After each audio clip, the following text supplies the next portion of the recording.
Muy buenas tardes, artesanos de la provincia de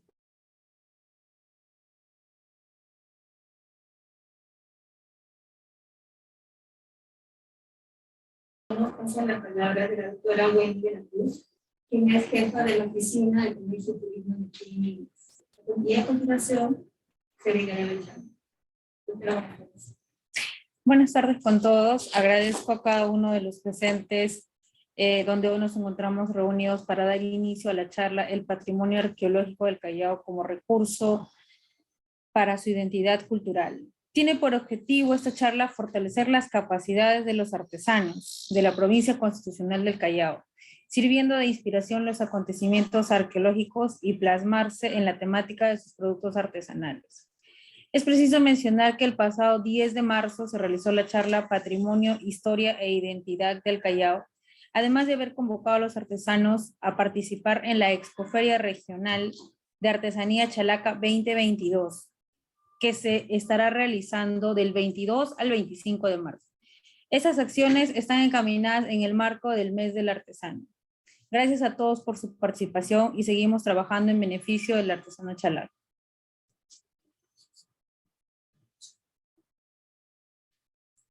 A continuación, damos pase a las palabras de la exposición del especialista castellano, quien es licenciado de la Universidad San Marcos, es consultor en sociología, y a continuación nos brindará la charla. Bienvenido, estimado Javier. ¿Qué tal? Buenas tardes a todos. Muchas gracias al Gobierno Regional del Callao por esta gentil invitación que nos han hecho para poder compartir con ustedes este tema con respecto al patrimonio arqueológico del Callao como un recurso para su identidad cultural. Felicitar también este esfuerzo que tiene el Gobierno Regional por realizar estas capacitaciones a todos ustedes, los artesanos, que son una fuerza productiva muy importante para el desarrollo de su comunidad, en este caso la comunidad del Callao. Bueno, sin más preámbulos, vamos a empezar esto que será como un conversar entre ustedes y yo para ver de qué se trata esto del patrimonio arqueológico que hay en la región Callao y cómo este patrimonio va a servir como una herramienta que puedan utilizar ustedes para, como lo ha dicho la representante del gobierno regional, para que puedan volcar toda esta experiencia, toda esta historia, todo este desarrollo cultural que ha tenido la región en el trabajo que ustedes están haciendo como productores artesanales. Muy bien. Y para comenzar vamos a ver de qué se trata esto de la identidad. Ustedes cuando realizan estos trabajos de artesanías, en sus talleres, en sus casas, ¿qué es lo que están ustedes utilizando para inspirarse para hacer cada uno de estos trabajos, ya sea textiles, cerámicas, esculturas, etcétera? ¿Qué es lo que ustedes utilizan? ¿De dónde vienen esos diseños? ¿De dónde vienen esas imágenes que ustedes plasman en sus trabajos? ¿Alguno me podría hacer un comentario sobre eso?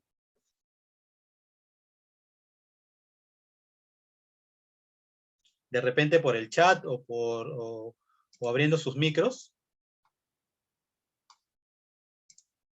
Y así vamos conversando un poquito sobre de qué trata este tema de la identidad.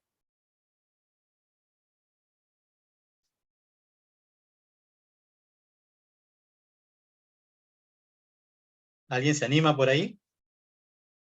¿De dónde toman ustedes estas imágenes, estos diseños, este arte que utilizan en sus trabajos? ¿De dónde lo sacan? ¿De dónde viene esa inspiración? Bueno, Javier, para comentarte, Ana Luis, para comentarte, tenemos artesanos de distintas regiones aquí de nuestro país. Tenemos artesanos ayacuchanos, del Cusco, tenemos del norte del país. Como verás, o sea, en nuestra región, no solamente en el tema de artesanía, sino en diferentes sectores que se desarrollan en el Callao, al ser nuestra región cosmopolita, o sea, tenemos variedad de temáticas, ¿no? Lo que queremos justamente ahora es usar, que no se pierda la técnica ancestral que se tiene en la producción de sus productos, pero sí que se pueda recoger y tratar de tener una inspiración en temas del ser tan rico en nuestra región, en temas arqueológico, histórico, natural, ecológico. Entonces tenemos en sí la inspiración, podemos tenerla por la temática, podemos tenerla, pero aún falta plasmarla en el producto final, ¿no? Ok, No sé, gracias. la persona quiera contar algo más, en todo caso, proseguimos. Sí, gracias, Luis. Sí, por acá me están llegando unos comentarios en el chat. Nos dicen que su inspiración de muchos en sus trabajos viene del mar, ¿no? Porque el Callao está frente al mar, al Océano Pacífico, y todo lo que ello conlleva, ¿no? Su geografía, sus especies marinas, etc. Julio nos dice que son de las cosas que le rodean, todo lo que él ve a su alrededor, en su comunidad, en el lugar donde vive. Otros dicen que es parte de una herencia familiar, ¿no? El trabajo artesanal, si bien es cierto, es una tradición que viene de muchos años atrás, y que también hay familias que durante muchos años vienen desarrollando esta práctica de la artesanía, ¿no? Y Luisa nos dice que de los lugares turísticos que ella ha visitado, que ella conoce. Lo que todos ustedes coinciden es que hay algo muy importante que ustedes utilizan para hacer estos trabajos, estos diseños, el uso de los colores, la temática que ustedes utilizan en cada uno de sus objetos de las artesanías, tiene que ver con una herencia, con una tradición, con una cultura. Como decía Luis, en el Callao se están concentrando muchos artesanos que vienen de distintas zonas del territorio peruano, y cada uno viene con una cultura, con una tradición, con unas costumbres, con una forma de hacer también cada uno de sus trabajos. Y eso tiene que ver con algo muy importante, porque las costumbres, las tradiciones, esta herencia de la producción artesanal también para hacer objetos de cerámica, textiles, bolsas, telares, etcétera, como lo que vemos en la diapositiva, forma parte de lo que podemos considerar que es nuestro patrimonio. Cada comunidad tiene un patrimonio en particular, y ese patrimonio tiene una relación muy importante con la identidad de cada una de las regiones, de las provincias, de las poblaciones donde ustedes vienen. ¿Y por qué este patrimonio, que tiene que ver con su herencia, con sus costumbres, tiene esta vinculación con la identidad? Porque cada una de estas formas de hacer estos trabajos de artesanía, de productos, son muy característicos de cada una de nuestras comunidades. Nos identifican, ¿no? Nos hacen reconocernos como miembros de la comunidad cusqueña, de la comunidad limeña, de la comunidad huancabelicana, de Lambayeque, etc. Esto viene a formar parte de un grupo de manifestaciones culturales que en este caso se plasman, se representan en las artesanías, en los productos que ustedes realizan, y que los caracterizan ustedes como miembros de una comunidad. Y por eso es que es tan importante saber de qué se trata el patrimonio, que era lo que les había comentado hace un momento, que estas formas en las que ustedes hacen estos productos, estos objetos artesanales, como los que hemos visto en la diapositiva anterior, son muy característicos de cada una de su cultura de la que ustedes vienen. Si bien es cierto, en el Callao se están concentrando una gran cantidad de artesanos, pero cada uno viene con una tradición cultural, con costumbres, con forma de hacer este tipo de productos de las artesanías. Y en esta forma de trabajo artesanal es que se está plasmando el patrimonio de cada una de sus regiones. ¿Y qué viene a ser esto del patrimonio? Ustedes lo han comentado muy bien hace un momento. Es lo que nosotros hemos venido heredando de nuestros antepasados, de nuestros abuelos, digamos, en historias, en costumbres, en tradiciones, que ya forman parte de lo que nosotros somos ahora, en este momento en que nos encontramos, en este contexto, en esta época en la que nos encontramos, ya somos herederos de una rica tradición cultural. No solamente una tradición cultural que viene de nuestras comunidades, sino que en nuestro país tiene una historia muy larga. Es por eso que cuando hablamos de patrimonio arqueológico nos estamos remontando a épocas muy antiguas. Pero volviendo al tema de nuestro patrimonio, del patrimonio de todos los artesanos, es parte de una herencia, hemos dicho, que viene de nuestros padres, de nuestros abuelos, que nos han enseñado a realizar este tipo de trabajos en diferentes soportes: madera, platería, textilería, cerámica, etc. Y nosotros estamos utilizando todas estas representaciones gráficas, dibujos, diseños, colores, porque nos sentimos que este arte que estamos nosotros desarrollando forman parte de nuestra identidad, ¿no? Identidad como miembros de ciertas comunidades de las cuales venimos, porque ustedes también decían en sus comentarios que muchos de ustedes eran migrantes, y como migrantes que han venido al Callao, han traído consigo toda una experiencia, todas unas historias, tradiciones y costumbres que están plasmando en cada uno de los trabajos que ustedes vienen comercializando. Muy bien. Y también complementar esta parte diciéndoles de que el Callao tiene, al igual que el Perú, tiene una gran tradición histórica, patrimonial.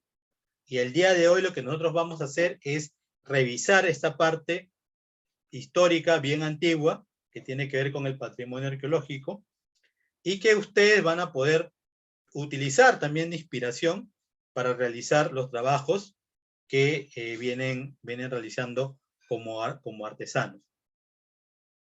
Siéntanse libres de hacer sus preguntas en cualquier momento, ¿no? Decir, me gustaría que me explique un poco más sobre este punto, o sobre otro ya, o le pueden decir a los organizadores de la charla que hagan también estas preguntas, si es que tienen algún inconveniente con la transmisión, no hay problema. Acá vamos a responder todas las interrogantes que tienen con respecto al patrimonio arqueológico del Callao. Y en ese caso, el patrimonio viene a ser, para ya redondear la idea, todas estas manifestaciones culturales que ustedes han heredado de sus antepasados, pero que también vienen desarrollándolas en estos productos artesanales. Porque hemos dicho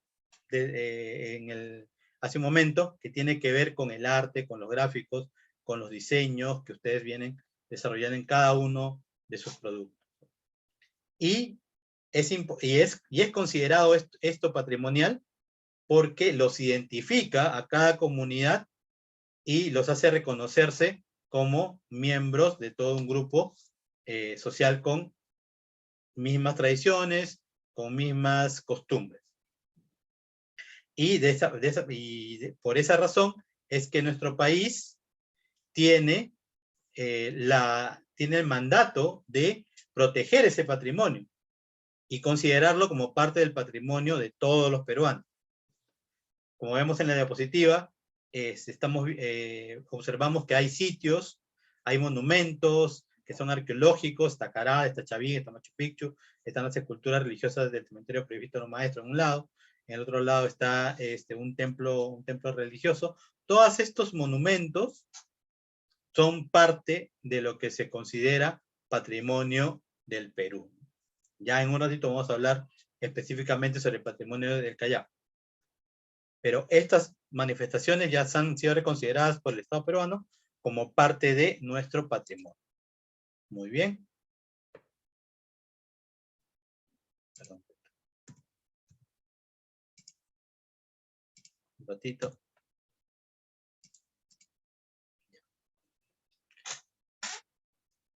Y el patrimonio no solamente son elementos que se consideran que vienen de nuestras tradiciones, nuestras costumbres, ¿no? De nuestras comunidades, ¿no? Lo que se llama el patrimonio inmaterial, sino también está representado por una evidencia física, material, palpable, que son de épocas muy antiguas y que se le considera como el patrimonio arqueológico. Es este conjunto no solamente de monumentos, templos, iglesias, sitios arqueológicos, ¿no? En este caso, la fortaleza de Real Felipe, que está en el Callao, que ustedes de repente la conocen, es parte de un patrimonio histórico muy, muy importante, sino también se trata de objetos que pueden entrar en las palmas de la mano, que podemos llevar de un lugar a otro, y que ustedes también vienen representando en cada uno de los trabajos que vienen haciendo, y que tiene que ver con los testimonios de nuestras culturas prehispánicas, que son de la época pre-inca e inca. Y he visto cómo muchos artesanos replican este tipo de objetos porque sienten que también es parte de su cultura, de sus tradiciones. Y como muy bien dijeron en la introducción del curso los organizadores, esta charla la estamos haciendo para que ustedes puedan utilizar el patrimonio arqueológico de la región Callao como una fuente de inspiración, como una fuente de trabajo, como un recurso para que ustedes puedan complementar ya el arte, el trabajo, las artesanías que ustedes hacen utilizando los temas, la iconografía, los diseños, la gráfica que tienen estas culturas prehispánicas para cada uno de los trabajos que vienen realizando.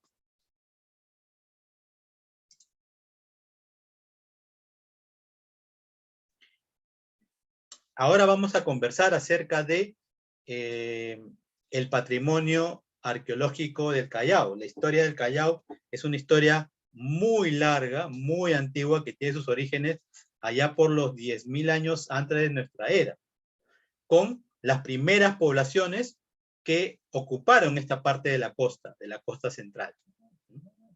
Y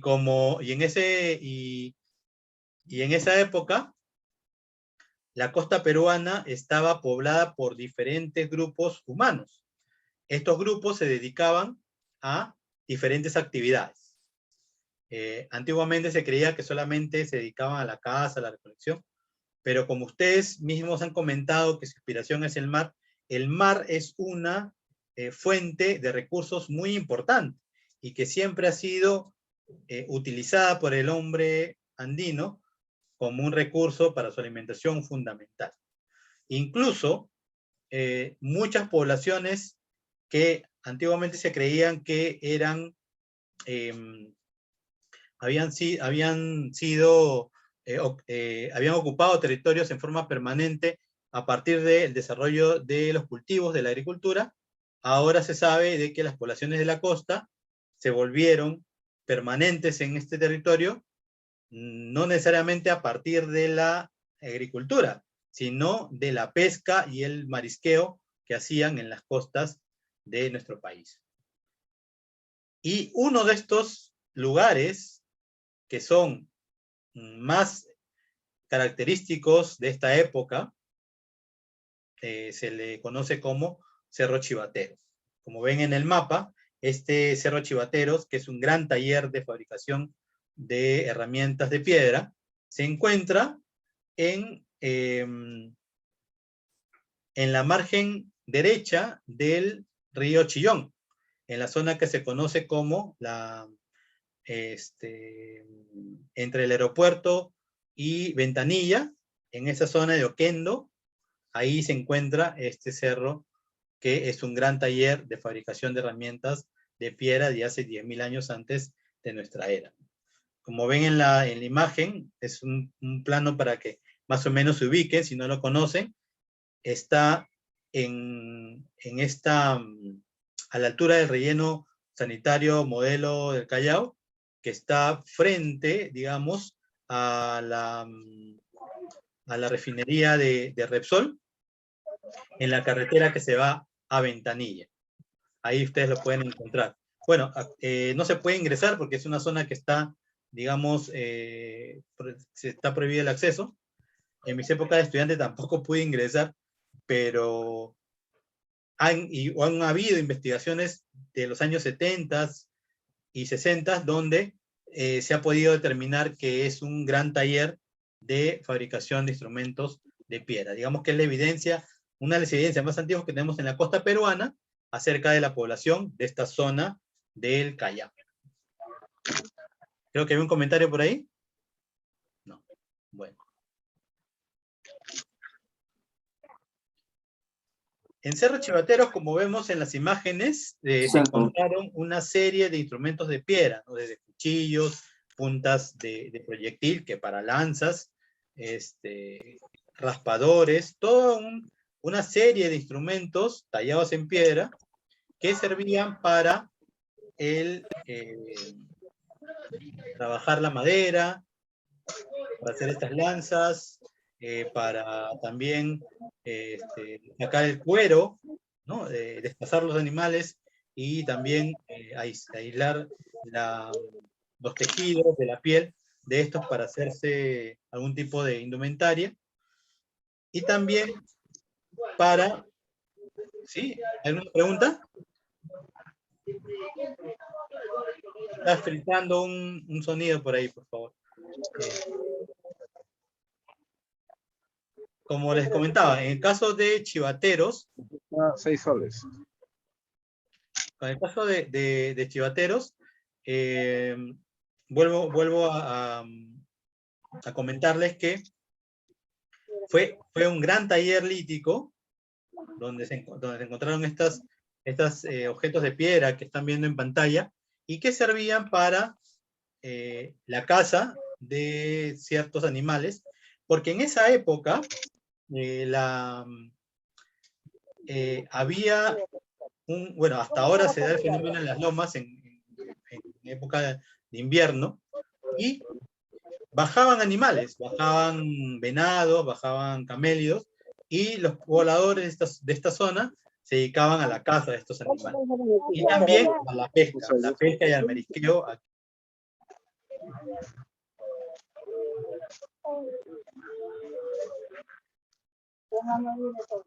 ¿Ahora sí? ¿Se escucha? Ya, ok.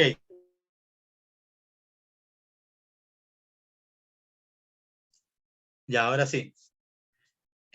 Como le decía, en Chivateros se desarrolló unos grupos humanos que se dedicaban a la caza, a la recolección, al marisqueo, y vivían en unas casas que eran muy precarias, eran muy, como vemos aquí en la diapositiva, eran de estructura de madera y techados con fibras vegetales.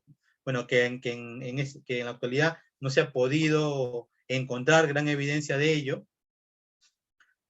pero sí ya los investigadores han podido recrear un poco cómo eran esas viviendas, ¿no? Y en esa zona, como vemos también en la diapositiva, se dedicaban a la fabricación de estas herramientas de piedra.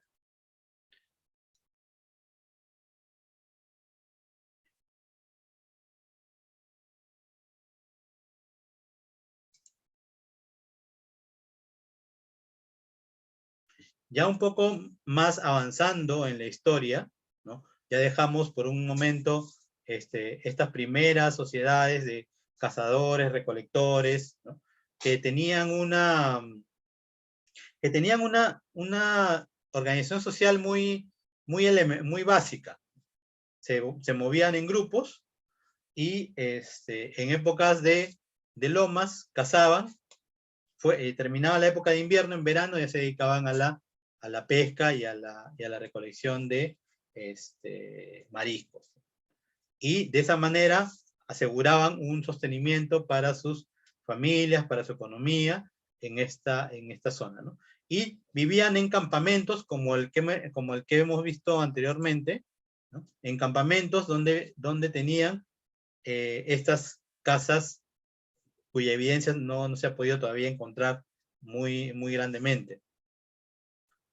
Y era un fenómeno social que se encontraba desarrollándose en toda la costa peruana.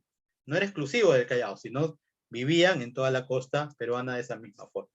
Mientras tanto y la población iba creciendo. La población iba creciendo y a medida que pasaban los años, ya entrados un poco en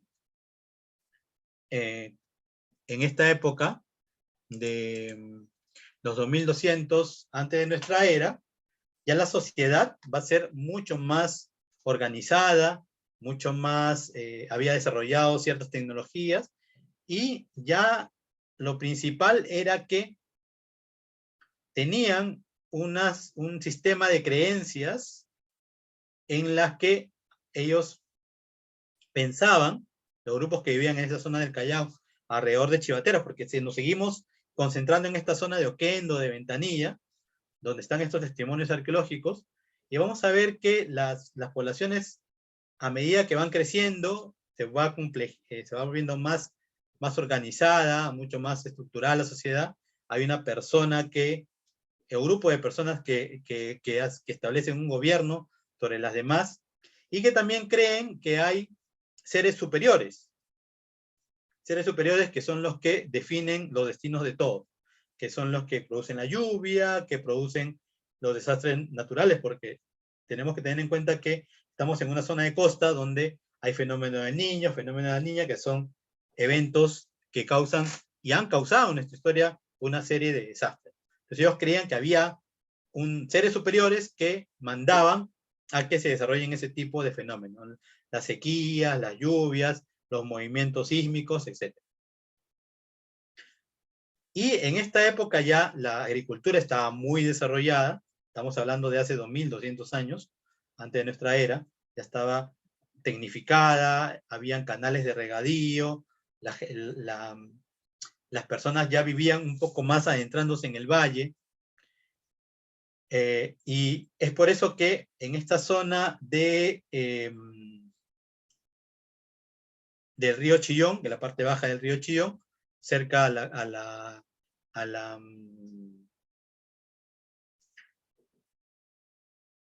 la zona de Chuquitanta, ¿no? Lo que se conoce como Chuquitanta, se va a encontrar un sitio arqueológico que se llama Cerro Culebra. Y Cerro Culebra ya se ha identificado que es parte de lo que se le conoce como la cultura Lima. Si bien es cierto, en la época anterior que hemos visto de cazadores y recolectores, no hemos podido encontrar algún tipo de iconografía o gráficos o diseños que nos puedan servir a nosotros para nuestro trabajo artesanal. Aquí va a ser algo un poco diferente. Vamos a ver un poquito más adelante. Pero Cerro Culebras se caracteriza por ser un gran edificio construido enteramente de barro, con unos adobes paralelepípedos, como el arío moderno, que se conocen como adobitos en el lenguaje de los arqueólogos, y que era un lugar que los investigadores han determinado que donde se desarrollaban algún tipo de ceremonias que tenían que ver con la fertilidad de la tierra, con el abastecimiento, con el culto al agua, porque estamos hablando de una sociedad que ya era agrícola, que ya había desarrollado la agricultura, que también se dedicaba a la pesca, como sus antepasados, pero su actividad principal era el cultivo de diferentes productos, ¿no? Del maíz, del algodón, del frijol, del payar, de la lúcuma, etc. Y como tal, ellos creían que era importante agradecer a los dioses para que la tierra siga produciendo, para que siempre haya lluvias y que la sociedad pudiera estar muy bien protegida por sus seres superiores.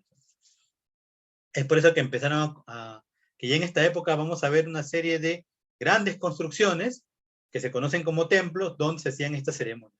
¿Y dónde vivía la gente? La gente vivía alrededor, en casas muy parecidas a las que hemos visto en el caso de Chivateros, y que por ser de material, pues, de caña, y de barro, se han ido desintegrando, se han ido perdiendo, no hemos podido encontrar grandes testimonios de estas viviendas. Lo que sí hemos podido encontrar es edificios como el de Cerro Culebro, ¿no? Que está en esta zona de la carretera a Ventanilla, en la margen derecha del río Chillón, ¿no? Como he visto en el mapa. Que es acá lo vamos a ver mejor. Es un gran edificio en forma de pirámide escalonada, que tiene una gran escalinata en la parte central para poder llegar a la parte más alta donde ya se hacían estas grandes ceremonias. Y lo característico de Cerro Culebras es que cuando se realizaron los trabajos en este lugar, se encontraron unos murales con este tema que ustedes pueden ver en la diapositiva, donde hay una gran imagen principal, que sería la de un tiburón, ¿no? Que también se repite en Pucllana, en las grandes vasijas de Pucllana también lo pueden reconocer ese tipo de iconografía, y a los lados está acompañado de serpientes. Aquí no se ve el detalle, lo vamos a ver más adelante, pero son serpientes que son de 2 cabezas, las llamadas serpientes bicéfalas de la cultura Lima, que es un diseño característico. Si ustedes lo van a ver en textiles, lo van a ver en cerámica, podemos decir que pertenece a la cultura Lima, que es la que los arqueólogos han definido en estos ya más de 30 años, la cultura a la que pertenece el desarrollo de Cerro Culebra. Estamos hablando de hace 2200 años de antigüedad, ¿no?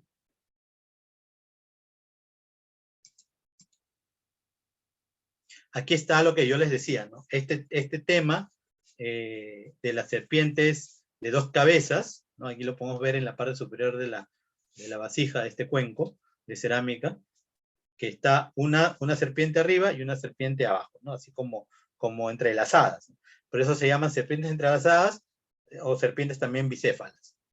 Es algo muy característico de la cultura Lima y que después se va a ir repitiendo en otras culturas, ya digamos mucho más estilizadas. Pero aquí aparece por primera vez este diseño, que es en los tejidos, ¿no? Al lado izquierdo, al lado de esta vasija, podemos ver un dibujo de uno de los tejidos de la cultura Lima, que tiene también este diseño de las serpientes de 2 cabezas o serpientes entrelazadas.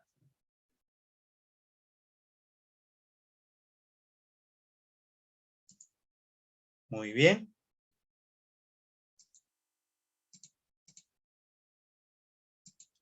En esta época de Cerro Culebras, como les decía, ya la sociedad estaba mucho más desarrollada que en el periodo anterior de Chivateros.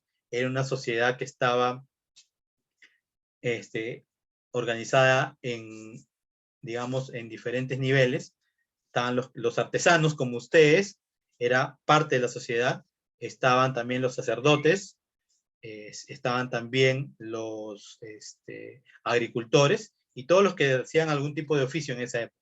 Pero todos estaban gobernados por una entidad, por un gobernante que podría ser religioso, podría ser también político, que era quienes organizaban todas las actividades dentro de la sociedad de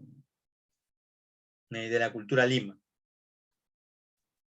Y este tipo de objetos, como los tejidos o como las vasijas, eran parte de lo que se utilizaban en ciertas ceremonias, pero también eran objetos que acompañaban a los difuntos en la otra vida, porque en esta época ya hay una creencia en que todos tenemos una vida después de la muerte. Entonces, objetos textiles, como el que vemos en la diapositiva y esta vasija cerámica, por eso acompañaban los enterramientos de la cultura Lima.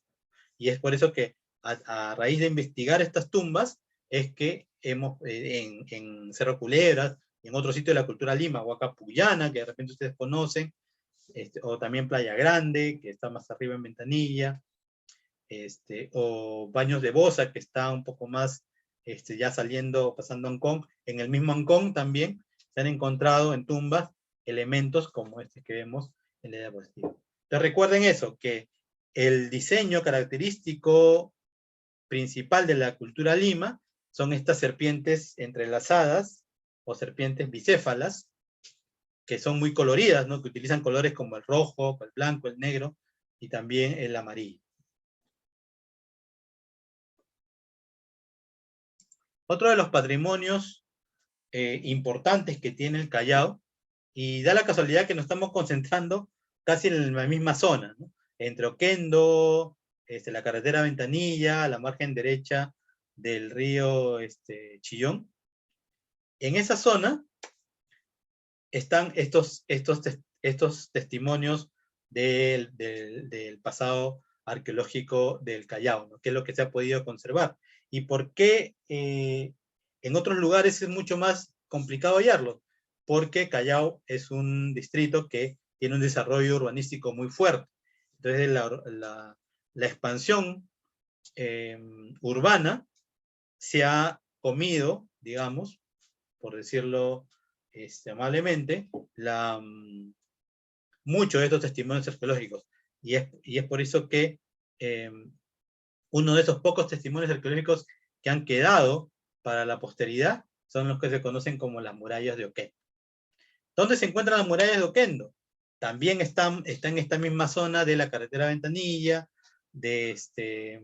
aquí lo podemos ver en el mapa, está cerca al Parque del Recuerdo del Callao, este cementerio muy conocido, en la margen izquierda del río Chillón. El río Chillón está un poco más arriba, y lo que, como su nombre indica, las murallas de Oquendo son como farallones, son como muros de más de 2 o 3 metros de altura, que forman parte de un corredor. O sea, son murallas que protegen un corredor al interior que se denomina como camino epimural, ¿no? Es un camino, o sea, un muro alto que se utilizaba para conducir a las personas de un lugar a otro. Y esto tiene una antigüedad más o menos de 800 años antes de nuestra era, que ya es un momento más cercano a la época inca.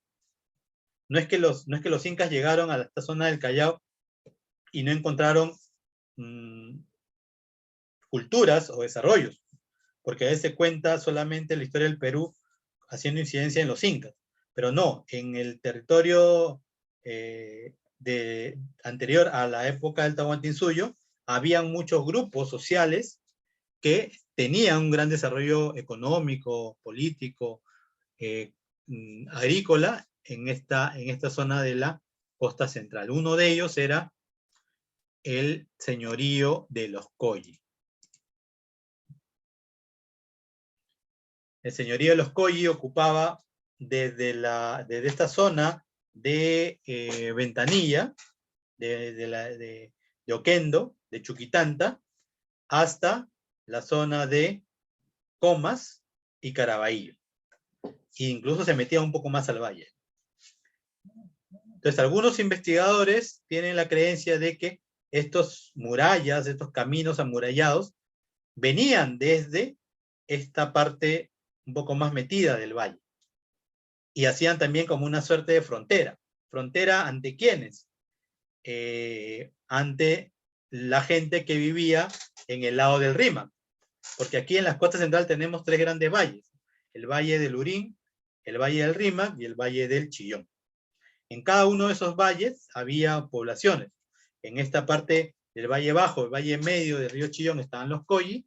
En esa época, en el valle entre el Valle del Rímac y Lurín estaban los Ichma, y mucho más al sur ya estaban los Huarco, los Lunahuaná, etc. Y si vamos un poco más al norte, pasando Ancón, estaban la gente, la cultura Chancay. Entonces habían varias poblaciones que vivían en esta zona antes de la llegada de los incas. A este grupo que se conoce como los Colli, que era la suma de varios pequeñas poblaciones que se conocen como curacazgos, es que formaban este gran grupo, o también llamado señorío de los Colli, que ocupaban toda esta parte de Oquendo, Chuquitanta, también Caraballo, etc.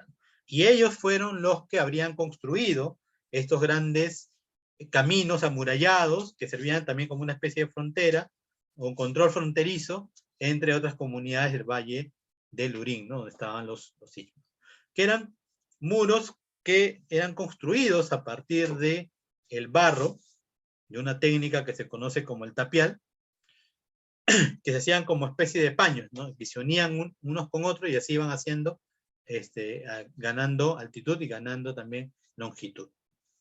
Acá vemos una foto actual, la que está a colores, ¿no? Y una foto un poco más antigua donde se ve con mucho más integridad este gran muro de las murallas de Oquendo.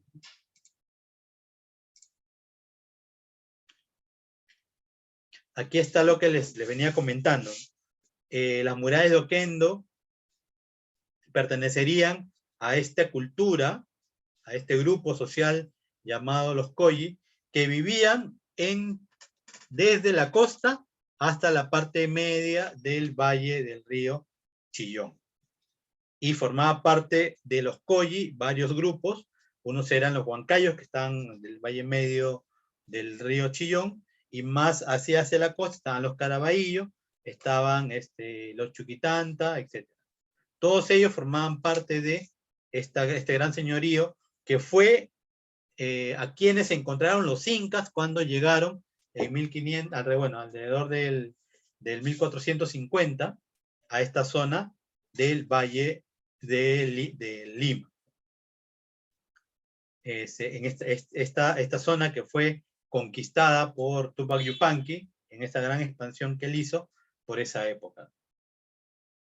¿Y cuál fue la finalidad de la conquista inca en esta parte del río Chillón? Era tener el control de los cocales que se encontraban en territorio de los Huancayos, que era el valle medio del río Chillón.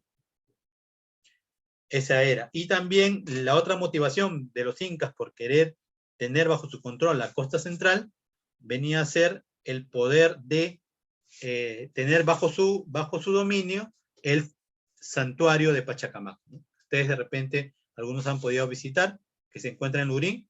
Ese era el gran oráculo, el que profetizaba, que era la divinidad más importante de la costa central en esa época. Por eso que a los incas les interesaba tanto conquistar esta zona del Callao, tenerlo bajo su control. Y en esta época, la producción también no solamente agrícola o ganadera, estaba bien desarrollada, sino también la producción de artículos de uso doméstico y de uso religioso, como pueden ser textiles, como pueden ser cerámica, que ustedes también están familiarizados en su producción. Ahí habían tinajas, habían cántaros, habían platos, todo un, digamos, set de vajilla que se tenían desarrollando constantemente en esta época, ¿no? También, como vemos algunos en pantalla, soguillas, artículos para tejer, porras, ¿no? Y también boleadoras, etc. Estos son algunos testimonios que se encuentran en el Museo de los Collis, acá en Caraballo, de varias entregas voluntarias que han hecho los vecinos de la zona.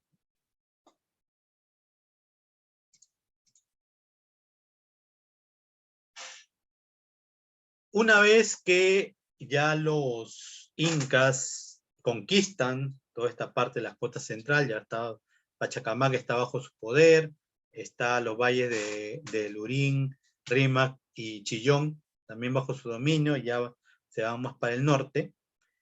Necesitaban tener varios puestos de control, tener autoridades, tener grupos afines y leales a su gobierno, y es así que ellos se establecen en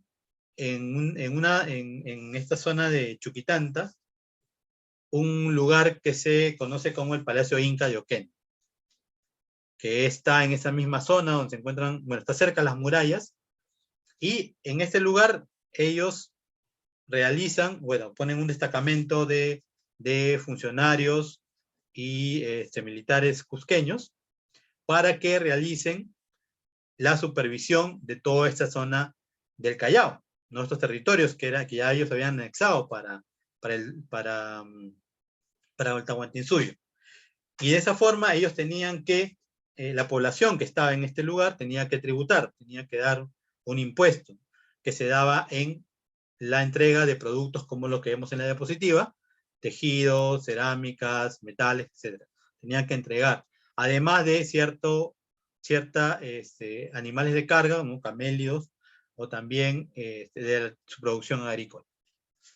Cada cierto tiempo tenían que dar ese tributo a los incas para que no hubiera ningún problema con ellos. Y los incas tenían un tipo bien característico de producción de objetos, digamos. Utilizaban colores muy vivos, a diferencia de lo que hemos visto en las diapositivas anteriores, ¿no? Donde vemos objetos de los koyi que no tienen mucho color, generalmente son vasijas de color naranja, o también hemos visto objetos de madera que no están pintados, o fragmentos de tejido que son monocromáticos, ¿no? Son o beige o cremas. Con lo inca la cosa va a cambiar. Los diseños van a ser mucho más coloridos, mucho más geométricos, con colores como los que vemos, ¿no? Utilizan el rojo, el negro, el amarillo, y también sus vasijas tienen una característica muy importante. Hay vasijas tipo, vasijas que son muy propias de lo inca, como las que vemos en pantalla. Están los aríbalos, que son estos grandes cántaros donde guardaba la chicha, botellas de doble cuerpo, ¿no? Como la que vemos con estos como felinos que están en esta botella que tiene color rojo, negro, amarillo y naranja. O también personajes representados en la cerámica, ¿no? Como este señor que está cargando de repente un camello en la espalda, o esta señora que tiene una tinaja también en la espalda. Son vasijas típicas que se van a encontrar no solamente en la zona del Callao, ¿no? En algunos sitios del Callao, porque algunas vasijas proceden de esa zona, sino también van a ser típicos de lo que los incas van a producir fuera del Cusco, ¿no? Lo que se llama el estilo inca provincial, ¿no? De la misma forma, los tejidos, ¿no? Estos son uncus, son como una especie de ponchos, que se han encontrado también en esta zona de Lima.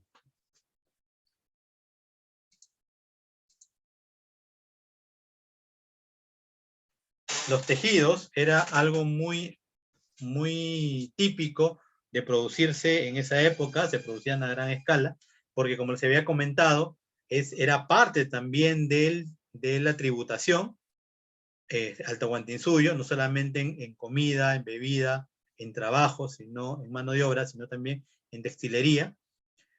Y ya para esta época la textilería había alcanzado un desarrollo muy notable.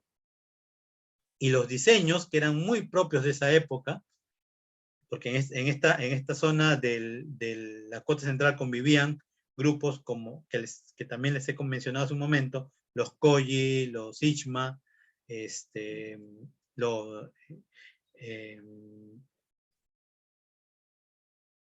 también la gente del grupo que estaba más al norte, Chancay. O sea, coexistían un montón de grupos humanos, que si bien es cierto, estaban controlados por los incas, pero también tenían sus formas propias de desarrollar su propio arte. La textilería era uno de esos artes bien desarrollados, tanto en el uso de los colores, como también en la gráfica o en los diseños que representaban. Por ejemplo, los tejidos eran muy comunes hacer tapices, hacer brocados, hacer doble telas, y siempre con diseños muy propios de la costa. Habían aves marinas, habían peces, habían toda una serie de especies vinculadas al mar, ¿no? Por eso que yo les preguntaba de dónde ustedes tomaban esa inspiración para hacer sus diseños. Uno de ustedes me dijo que del mar. De la misma manera, esa misma inspiración viene del pasado prehispánico, porque todas las representaciones, como vemos en los tejidos de la pantalla, tienen que ver con animales que están vinculados a la costa peruana o de esta zona de la franja marítima. Ya estamos hablando, ya estamos en un momento mucho más tardío, de más o menos 460 años antes de nuestra era. De esa manera, así muy rápidamente, hemos revisado todo el patrimonio arqueológico del Callao, y ustedes tienen alguna pregunta, alguna duda, la pueden hacer. Javier, sí. Les agradezco mucho a todos ustedes por darse este tiempo para poder estar en esta charla. Gracias. Javier, sí, buenas. Agradecerte primero por tu exposición.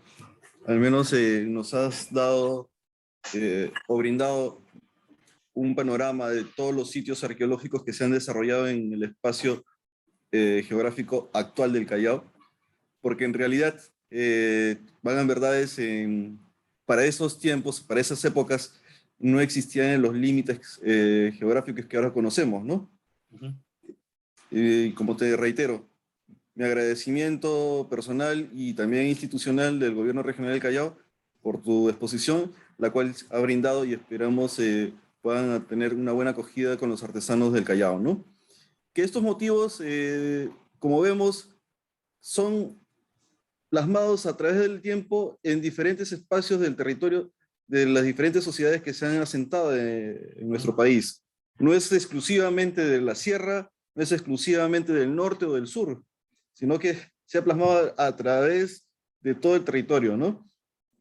Además, también las técnicas, ¿no? No solamente es exclusivo, pues, del Cusco o del norte, o de Huancavelico o de Ayacucho, sino que vemos, pues, las técnicas del tapiz, del brocado, diferentes técnicas, tanto en la textilería y la cerámica, que se pueden desarrollar aquí en la costa también, ¿no? Se han venido desarrollando en la costa, que quizás no se tenga poblaciones actuales oriundas que participen o desarrollen esa temática o esta técnica, pero sí antiguamente se ha visto, ¿no? Que sí, al menos hay evidencia arqueológica la cual nos está mostrando. Mi consulta va por la imagen última que has presentado de Oquendo. ¿Esas imágenes son de la costa central o son netamente del sitio de Oquendo, o cuál es la referencia o la cita que se tiene sobre estos sitios, sobre estas imágenes? Ya. Lo que he tratado de hacer es reunir, bueno, no he podido encontrar, digamos, objetos o fotografías de objetos que provengan exactamente de las murallas de Oquendo o del Palacio Inca de Oquendo, pero he encontrado estas imágenes que provienen de sitios de los alrededores de esa zona, ¿no? También algunos sitios de Lima, pero que, como tú mismo has comentado, Luis, no habían fronteras físicas en esa época, sino todos formaban parte de diferentes territorios, ¿no? O sea, eran poblaciones que se movilizaban también, entonces compartían este tipo de arte, ¿no? Entonces sí, no proceden exactamente de murallas de Oquendo o Palacio Inca de Oquendo, pero son de sitios que eran contemporáneos a ellos y que tenían esta influencia, ya sea de la cultura Koyi o tenían la influencia de la cultura Ishma. Así es, Javier, sí. Bueno, como señalamos y reiteramos, o sea, no existían las fronteras, pero sí, al menos si se encontraron las evidencias un poquito más al norte, o lo que fuese Lima ya, en la actualidad, eso no contraviene de que también se han asentado aquí en el Callao, ¿no? Es por eso que los motivos o las temáticas fácilmente se pueden plasmar aquí, ¿no? Por los artesanos del Callao. No sé si algún artesano, algún participante tenga alguna inquietud, un interrogante, o hacer una pregunta al licenciado Javier Vázquez.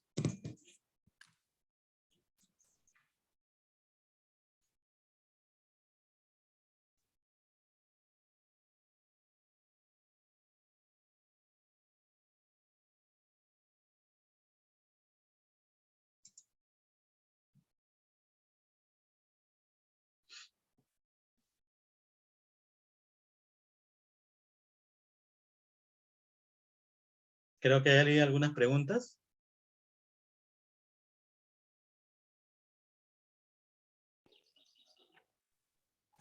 Tiene la palabra un artesano. Adelante. Sí, buenas tardes, señor Javier. Tenía algunas inquietudes en cuanto a lo que era, primero los Lima en el 1100 o 400 antes de Cristo, después vinieron los Wari y después vinieron los Ishma a lo que es el centro de Lima.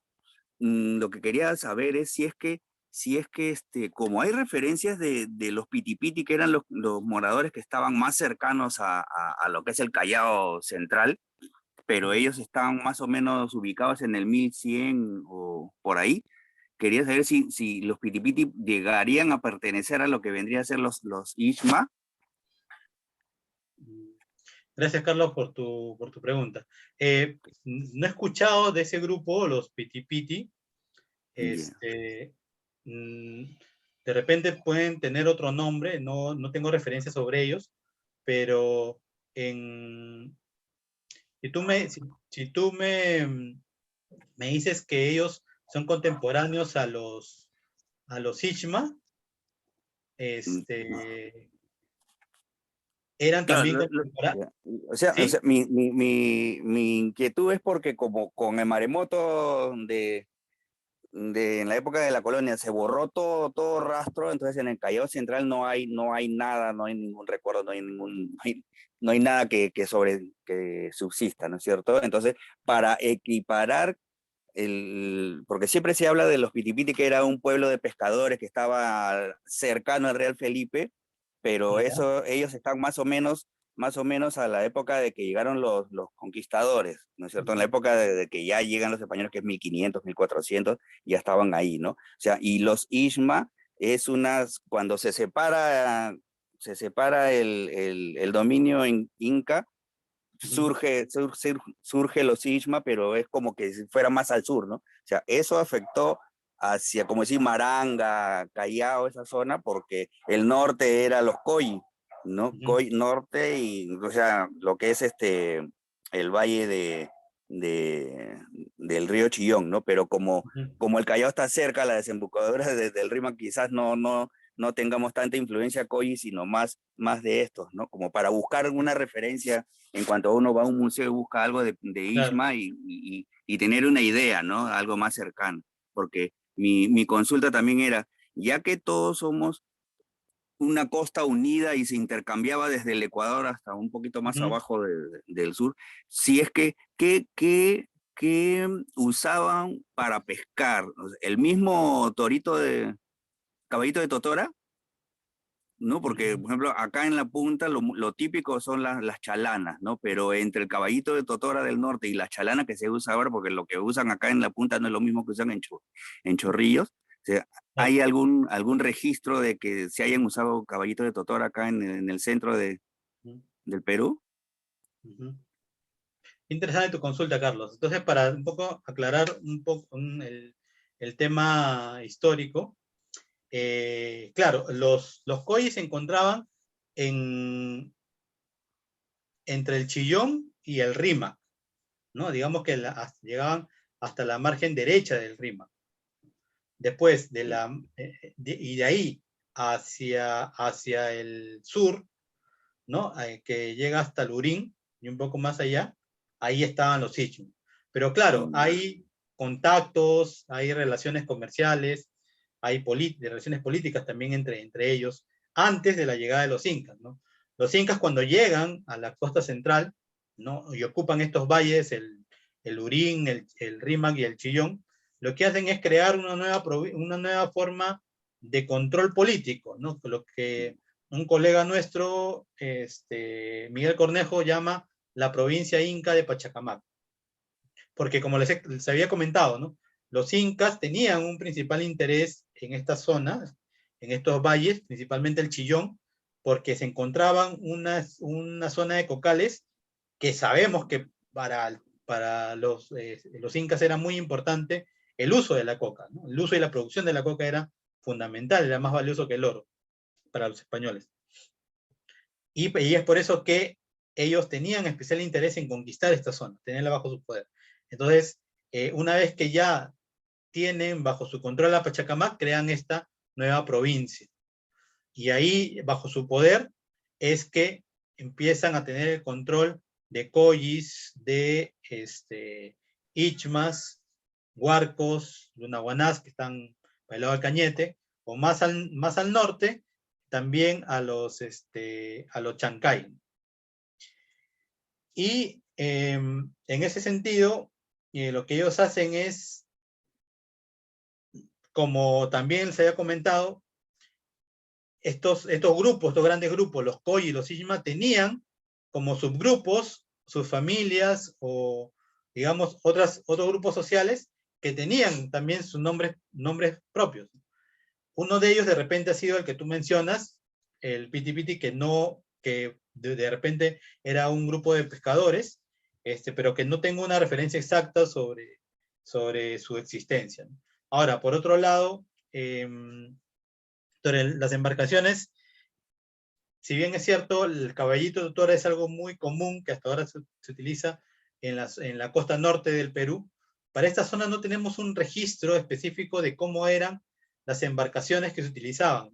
Ahora, las embarcaciones que se utilizan ahora es una tradición, bueno, un poco más moderna, pero no tenemos una referencia exacta. Sabemos que hay un registro de repente un poco más documentado para el sur, porque en la época inca estaban estos grandes comerciantes que eran los chincha, que se movían por toda la costa con embarcaciones, y de esa investigación es que sabemos que ellos sí tenían un tipo de embarcación, pero que no era, digamos, de madera, sino que era hecha en base a fibras vegetales, ¿no? Grandes, como flotadores que ellos hacían, o embarcaciones que hacían a través de la unión de varios troncos de fibra vegetal, no de madera, sino de fibra vegetal que ellos trataban para hacer estas grandes embarcaciones. No sé si hay otra consulta por ahí. Así es, Javier. Bueno, sobre lo que mencionaba Carlos, el asentamiento Piti Piti era realmente una comunidad, una sociedad de pescadores, ¿no? Que está referenciado aquí, hay un libro de historia del Callao, ¿no? Desde los primeros pobladores hasta la época republicana. Y justamente hace una mención muy pequeña sobre los Piti Piti, ¿no? Como una sociedad de pescadores. Ahora, con el tema de embarcaciones, no se tiene mayor evidencia como una fuente primaria, ¿no? La que conocemos nosotros, ¿no? Acotación aparte, pues con Javier somos colegas. Justamente no tenemos una evidencia precisa que indique que existan estos tipos de embarcaciones. Pero haciendo un paralelismo, ¿no? Una comparación con tanto lo del sur y con lo que conocemos de los caballitos de tutora, es probable. Creo que es muy cierto de que sí existieron embarcaciones de fibra vegetal, ¿no? Ya que a su vez también tenemos humedales muy cercanos, ¿no? Como los humedales de Ventanilla y los pantanos de Villa.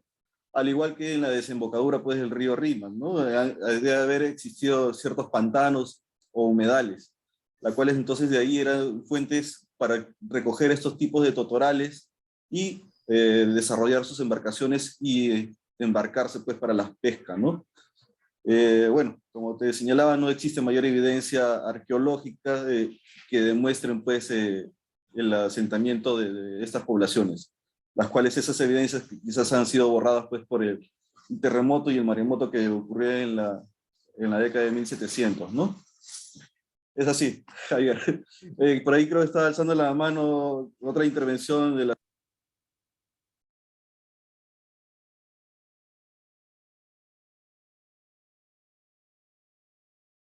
Sí, había otra pregunta más. De repente, Lucero. Sí. Sí, buenas tardes. Lo que pasa es que tengo un poco de dificultad con la señal. Bueno, yo sé que estamos tratando temas más históricos que de gestión, pero quería saber, o si hubiera otra persona en la sala que me pueda responder, siendo esta zona tan interesante y tan importante para el Callao, y sé que también han habido otras que lamentablemente, como usted lo mencionó, han sido lamentablemente dañadas por la expansión urbana, ¿no? ¿Por qué no se pone en valor? ¿Por qué no se genera un atractivo más asequible para los ciudadanos chalacos? Porque en otras experiencias de ese tipo de huacas o de restos arqueológicos de la cultura isma, sobre todo, ¿no? Por ejemplo, la Huaca Puyana, ¿no? Guayamarca, entre otras zonas pequeñas que todavía existen en Lima. ¿Por qué no tenemos este resto arqueológico más asequible a la ciudadanía chalaca, ¿no? Cercada, con guías, con programas, ¿no? de turismo que las mismas personas puedan visitar? ¿Cuál es la razón? ¿Es un tema histórico? ¿Es un tema de urbano? ¿Es un tema, no sé, de gestión? Eso es lo que me gustaría saber. Gracias, Lucero. Qué observación tan importante realmente la que haces. Mira, el problema tiene esta situación que tú comentas del por qué no se ponen en valor más monumentos arqueológicos o más patrimonios históricos. Es una situación realmente muy compleja, que tiene varias aristas el problema. Pero me parece que el principal traba o obstáculo que tenemos para poner en valor nuestro patrimonio es que tenemos una legislación que le da la exclusiva responsabilidad de la gestión del patrimonio, llámese investigación, protección, conservación, difusión, a una sola entidad.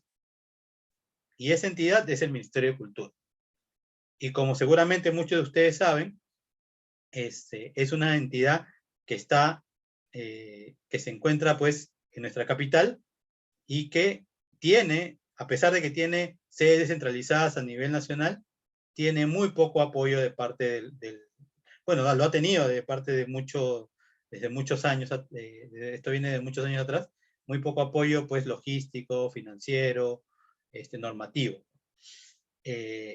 A diferencia de lo que sucede en otras regiones, perdón, en otros países, donde hay una gestión descentralizada, verdaderamente descentralizada del patrimonio. Por ejemplo, en Colombia o por ejemplo en México, se le permite a las comunidades, a los municipios, a los gobiernos locales, la gestión de su patrimonio local.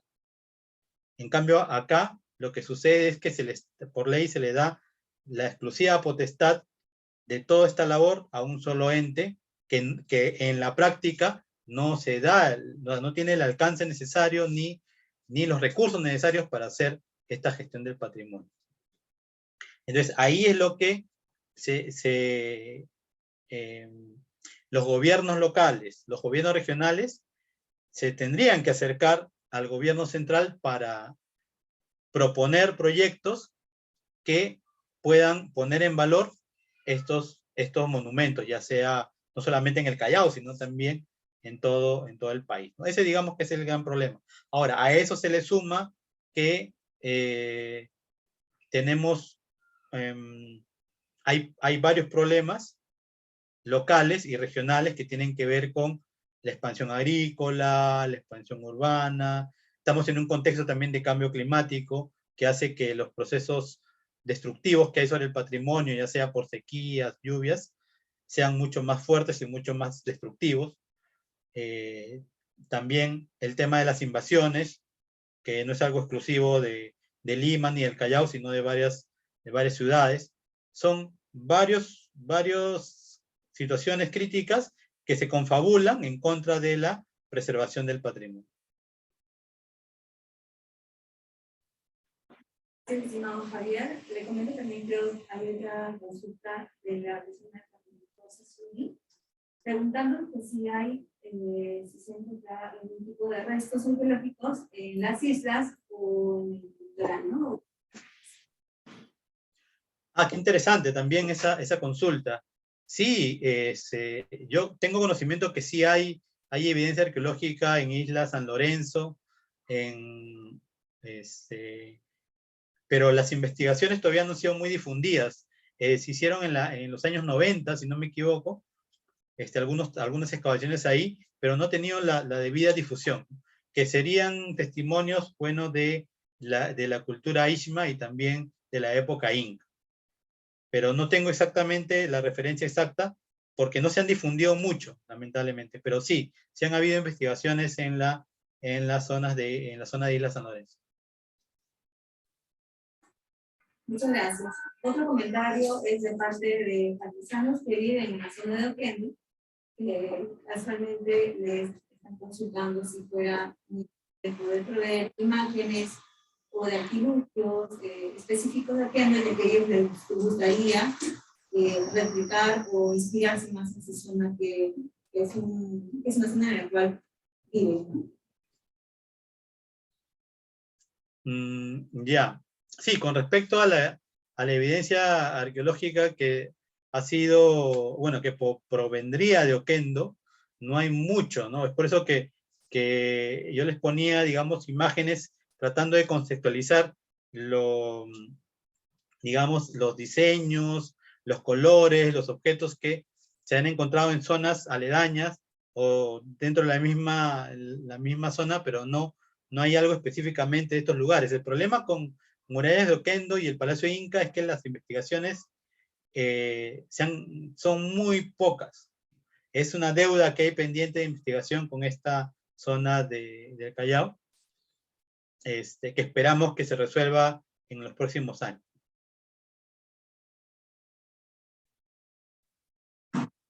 ¿Alguna pregunta más, creo, por ahí?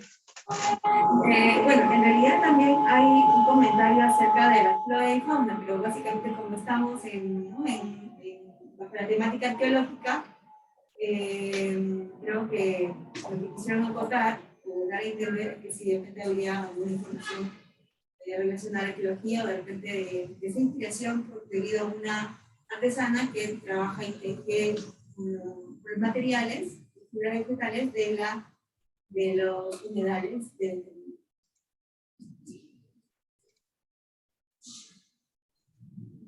Ya, hay algunas páginas de internet donde podrían encontrar algún tipo de referencias que se llama Arqueología del Perú, que es de un colega, Lizardo Tavera, que él ha desarrollado durante ya muchos años este portal web, donde, o sea, pueden poner Arqueología del Perú, Lizardo Tavera, y van a encontrar su página donde le va a dar información que no es muy técnica, es un poco de divulgación, donde ustedes van a poder encontrar mucho más información acerca de los sitios que están en el Callao. De repente, pues, algunos por ahí, colegas me decían, pero ¿por qué no hablas del Paraíso? Lo que pasa es que el Paraíso está como parte de San Martín de Porres, ¿no? Ya no lo consideran como parte del Callao, ¿no? O ¿por qué no menciono el puente Inca, ¿no? Porque el puente Inca ya está para el lado de Comas, ¿no? Perdón, de Los Olivos, ¿no? Entonces, sí, pues hay un tema ahí de repente, con las nuevas distribuciones territoriales de los distritos, ya hay sitios que han dejado de pertenecer al Callao, y es por eso que no se han mencionado. Pero no se preocupen, visiten esa página del colega Lizardo Tavera, Arqueología del Perú, y ahí van a poder encontrar información sobre estos sitios patrimoniales. Por favor, estimado Javier, una última consulta. Pregunto si existe un Capañán. Ah, sí, claro. El Capañán es la red vial que hicieron los incas y que conecta parte de todo el territorio del Tahuantinsuyo, ¿no? Ahora, para el Callao lo que había era un ramal que se unía a este camino de las murallas de Oquendo. O sea, no es que propiamente los incas construyeran una red vial de la nada, eso se dio en algunos casos, pero en otros lugares donde la conquista había sido generalmente pues negociada o se había hecho en una serie de alianzas, lo que se utilizaban eran los recursos propios de caminos, de senderos que había en cada lugar, ¿no? Y ellos lo que hacían era modernizarlos o mantenerlos o ampliarlos, ¿no? En este caso, el camino que se encontraba en esta zona de las murallas de Oquendo fue reutilizado y fue integrado a la red del Capañán del Tahuantinsuyo.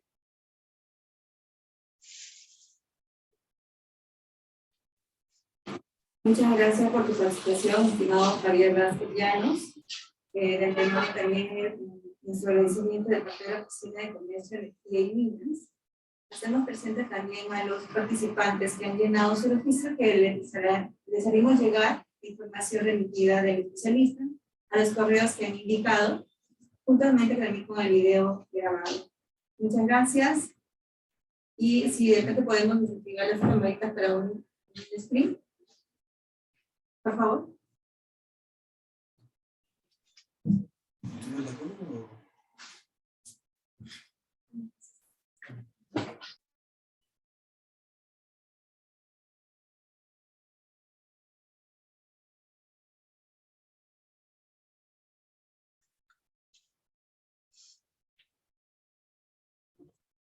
Javier, ¿serías tan amable de dejar de compartir tu presentación, por favor? Ya. Ok. Ya.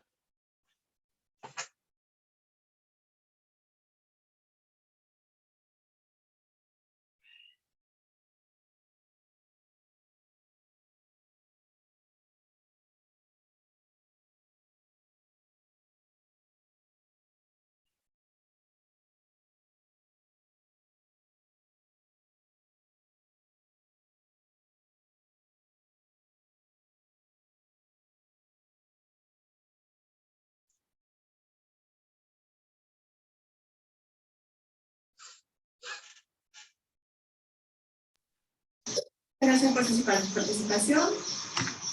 El Gobierno Regional de Callao les agradece su participación. Muchas gracias, señor Javier. Agradecemos a la licenciada Rodríguez. Muchas gracias a todos. Gracias, Javier. Gracias a todos los participantes. Gracias, Luis. Gracias a todos. Ya estaremos conversando. Cuídate. Saludos. Nos vemos. Chao. Gobierno Regional del Callao, trabajando con honestidad y transparencia.